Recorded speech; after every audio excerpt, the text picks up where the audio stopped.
É isso aí, gente. Vamos terminar agora.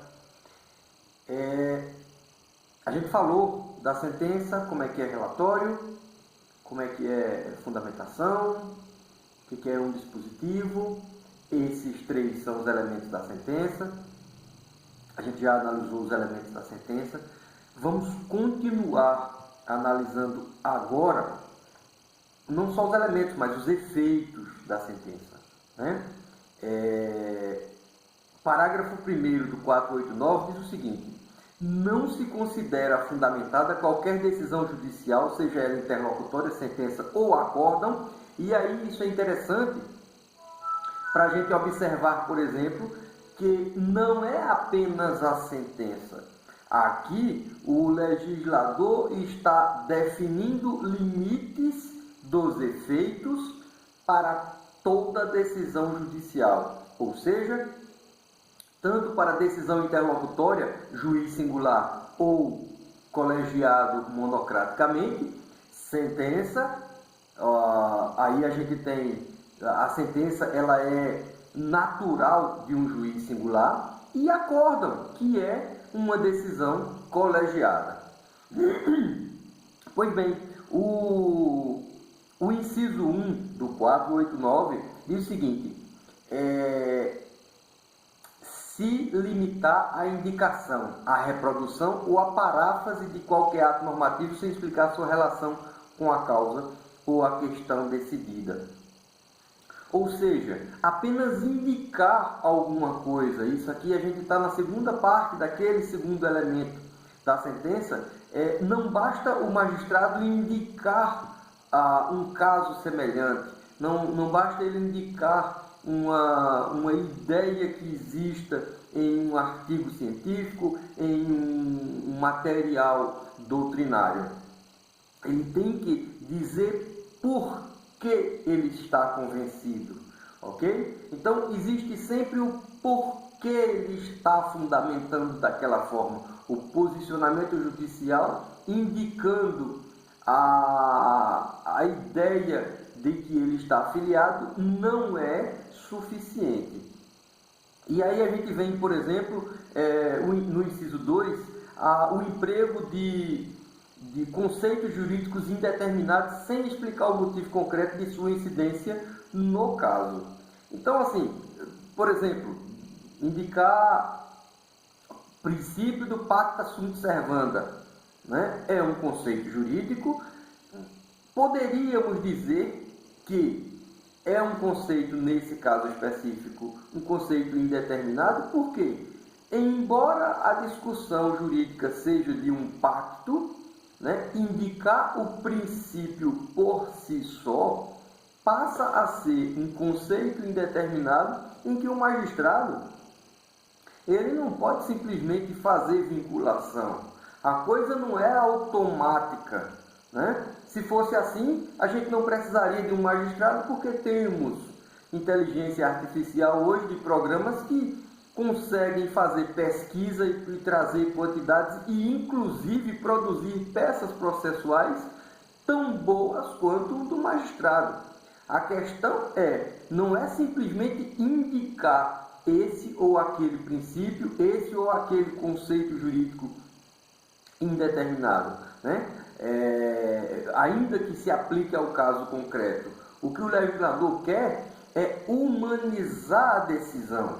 Tá? E aí, quando eu falo em humanizar, eu não estou falando em colocar o sentimento ou filiação ideológica, porém, que seja um ser humano que tenha falhas e que coloque o seu pensamento de acordo com, claro, filiando-se a essa ou aquela corrente jurídica, mas que indique fundamentadamente por que está se decidindo daquela forma, por que foi convencido pela parte A ou B de se posicionar daquela forma. E o inciso 3, a gente tem aqui, por exemplo, invocar motivos que se prestariam a justificar qualquer outra decisão. Quando o magistrado, quando o legislador indicou aqui esse invocar motivos que prestariam a justificar qualquer outra decisão, ele está dizendo o seguinte: você não pode trazer motivos outros que não está nos autos, tá?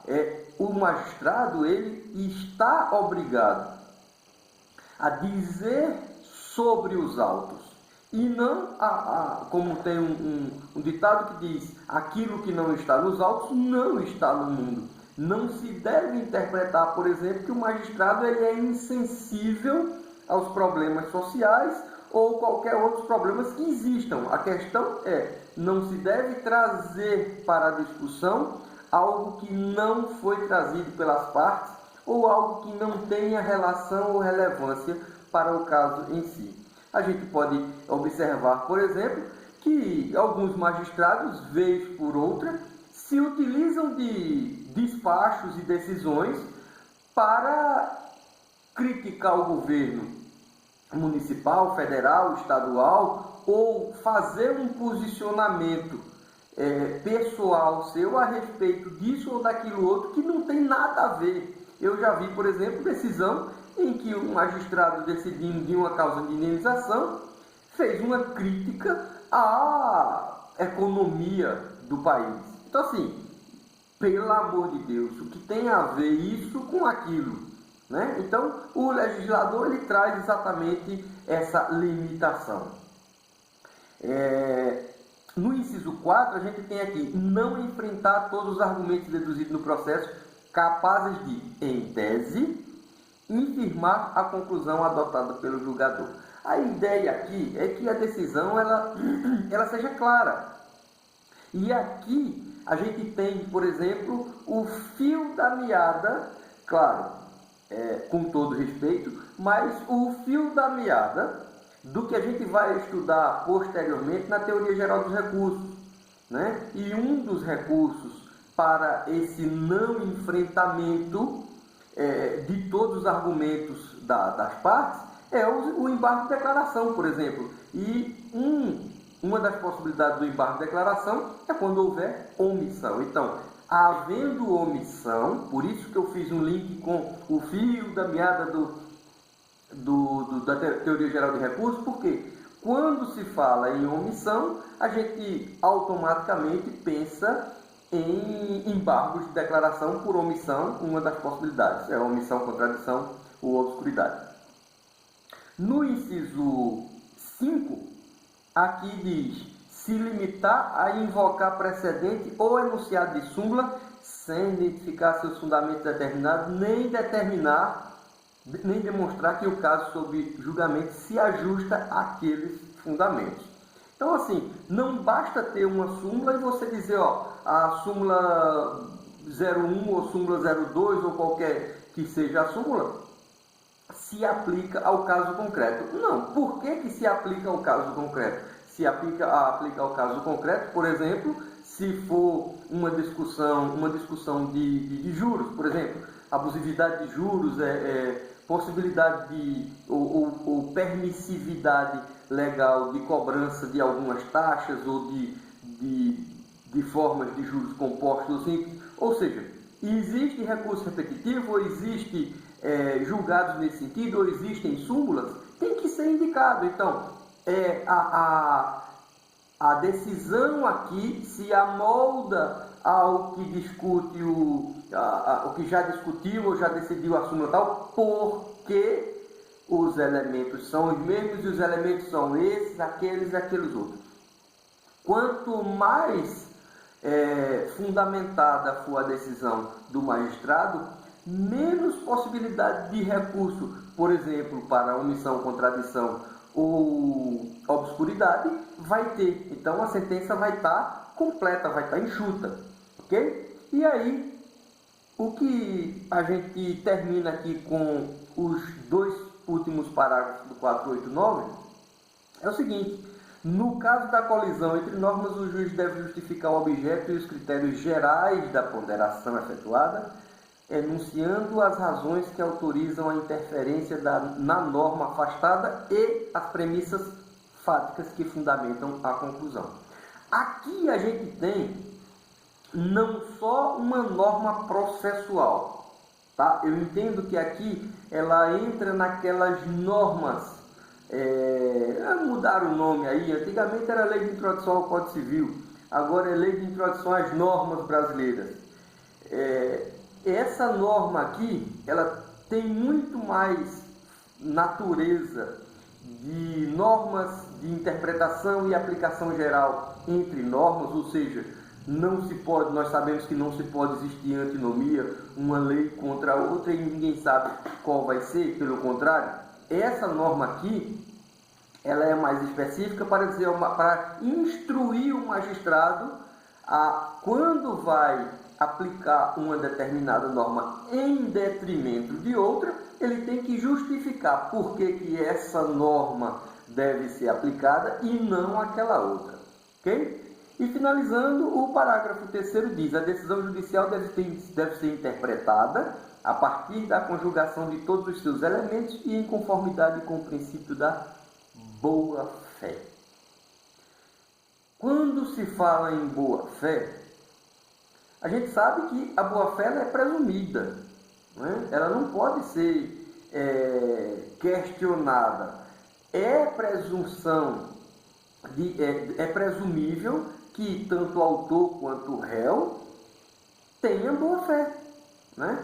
E isso também deve se aplicar ao magistrado na hora que ele está aplicando a norma e entender que a parte está de boa-fé, tanto o autor quanto o réu, contra esses posicionamentos, né, de má-fé, existem duas possibilidades de sanções processuais específicas.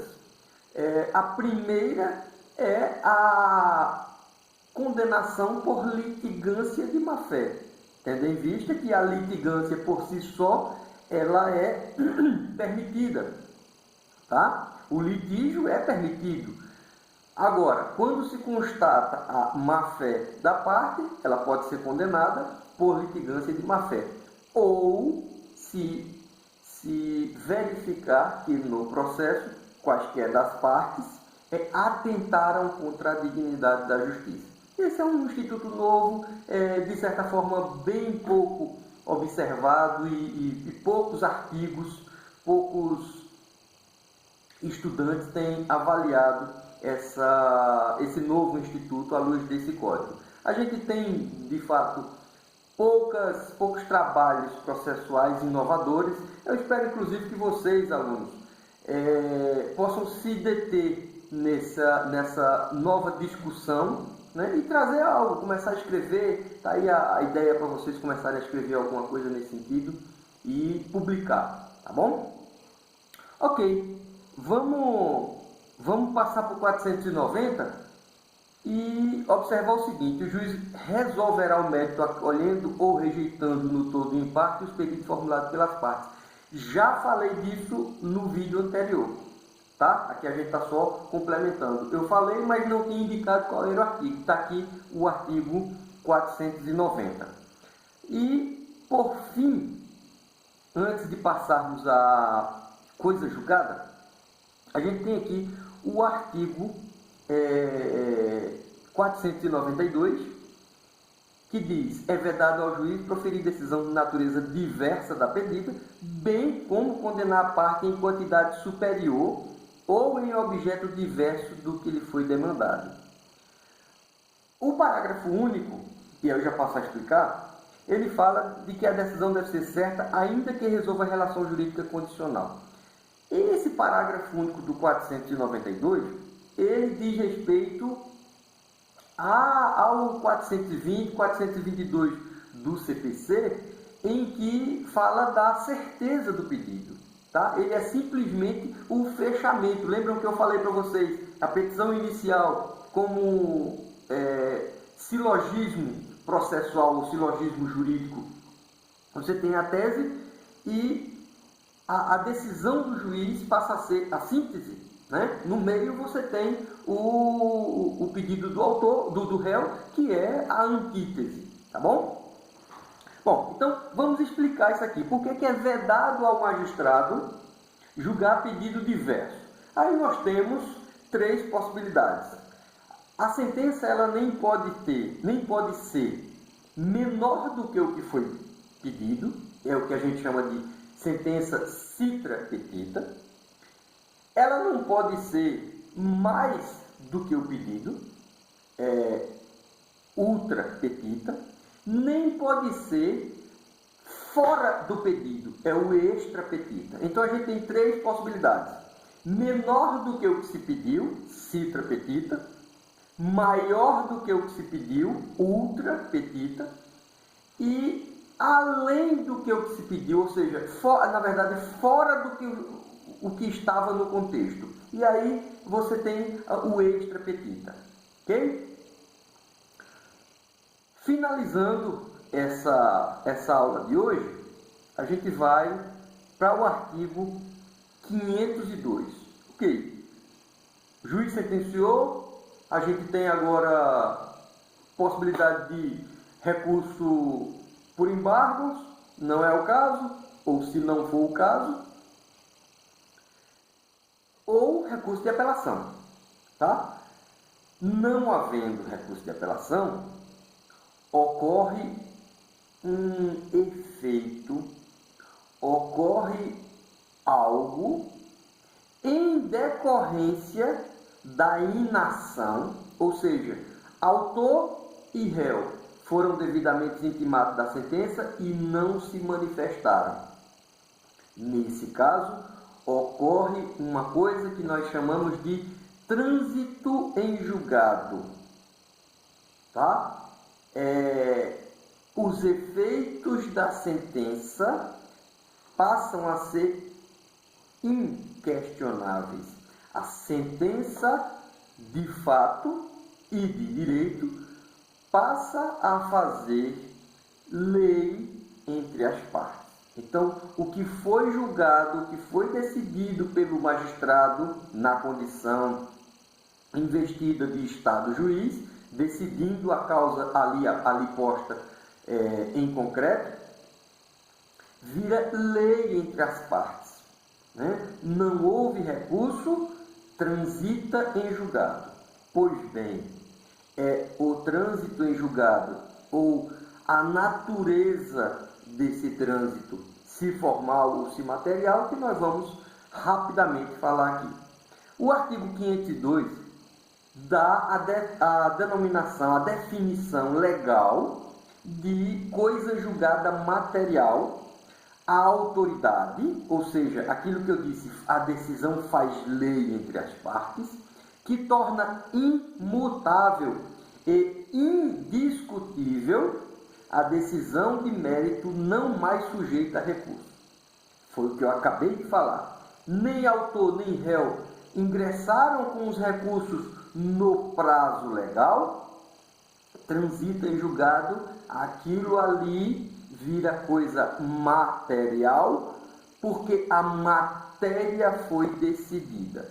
Nós temos o trânsito em julgado, ou coisa julgada material, quando a questão em si não puder mais ser discutida, tá? Então, se nós tivermos, por exemplo, uma ação de cobrança que transitou em julgado, em que A venceu e os pedidos de A foram declarados procedentes ou foram reconhecidamente procedentes, B não ingressou com recurso, ou, esgotados todos os recursos, não cabe mais discussão daquilo ali, passou o prazo, né?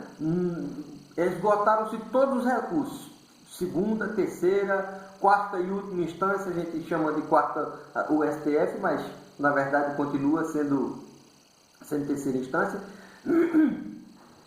Então, não discute mais. Voltou do STF ou voltou do STJ para o juízo de origem. O que acontece? O que acontece, doutores? Passa a matéria a ser indiscutível, como a lei fala, imutável. A possui um crédito para com B. B possui uma dívida para com A.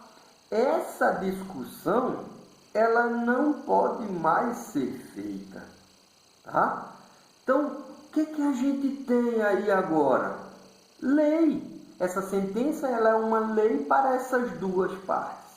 Por que a gente fala de material? Porque a matéria, a dívida, é o nosso exemplo. Existe? Sim, existe. B pode desistir dela, A pode desistir da dívida para com B? Ele pode renunciar, ele pode não executar, que é a próxima fase depois do processo de conhecimento, é a fase de execução. Ele pode não querer, mas o título existe, né? Aquela decisão, aquele caso concreto foi decidido e ele pode, é óbvio, dificilmente a gente vê alguém que ganha uma decisão, ganha uma sentença favorável e não executa. Normalmente, quando não se tem bens a executar, aí sim, não vale a pena, né? Mas quando se existem bens a serem executados ou obrigações a serem cumpridas, possível de execução, claro que a pessoa não vai ingressar com a ação sabendo que vai ganhar, mas não vai levar. Tem que ser muito chateador para você ingressar com a ação judicial já sabendo o fim dela, que vai ganhar, mas não vai levar. Eu acho que é muito recalque. Mas vamos lá. Essa decisão é material, ou seja, a matéria foi julgada. A origem da dívida, o crédito em si, ele não pode mais ser discutido. Então, para isso, o artigo 502 fala em coisa julgada material.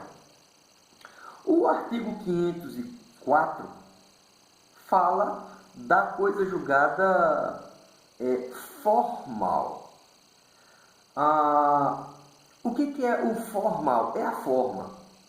Tá? Então, quando você tem, por exemplo, uma coisa julgada material, aquela matéria ela não pode mais ser objeto de outro processo, porque a matéria já transitou em julgado. A matéria faz parte de coisa julgada, coisa decidida, é indiscutível, é imutável. Porém, existe, como tudo no direito, uma exceção.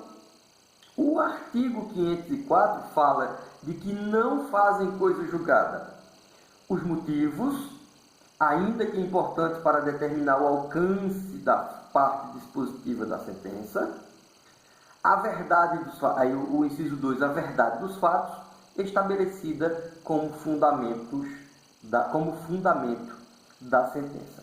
É importante a gente lembrar que o artigo 505, ele diz que nenhum juiz decidirá novamente as questões já decididas relativas à mesma lide, salvo se, aí a gente vem aqui nas possibilidades.